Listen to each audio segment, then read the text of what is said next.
দেখো বন্ধুরা, আমাদের বাড়ির ভিতরের কাঁঠাল গাছ কত এঁচোড়, মাটিতে গড়িয়ে যাচ্ছে এঁচোড়। এইখানে দেখো, এইখানে ঝুলে পড়ে যাচ্ছে, খাওয়ার লোক নেই। দেখো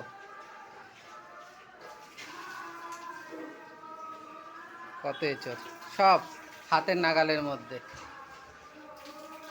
দেখো সব হাতের নাগালের মধ্যে। উপরের ডালপালা কেটে দেওয়া হয়েছে গত বছর, সেই জন্যে উপরের দিকে ততটা হয়নি, আদারওয়াইজ গাছ প্রায় ভরে যায়। আর শুধুমাত্র এই গাছটাকে বাঁচানোর জন্যে এই গাছের নিচে শুধু আমরা মাটিটা রেখে দিয়েছি, আর বাড়ির বাকিটা অংশ পুরো, উঠোনের যে অংশটা পুরো প্লাস্টার করা, শুধুমাত্র এই গাছটার জন্যে। আর এই দিকে একটা শিউলি ফুলের গাছ, এই দুটোকে রাখার জন্যে এই পোর্শনটাকে মাটি রাখা হয়েছে। দেখো এঁচোড়ের পরিমাণ, আমরা খেয়ে শেষ করতে পারি না, নষ্ট আমরা সবাইকে দিয়ে দিই। চলো, তোমরা যদি আমাদের বাড়ির আশেপাশে কেউ থাকো, যদি এঁচোড় খেতে চাও, কমেন্টস করো, আমাদের বাড়ির ঠিকানা দিয়ে দেবো, এসে নিয়ে যেও।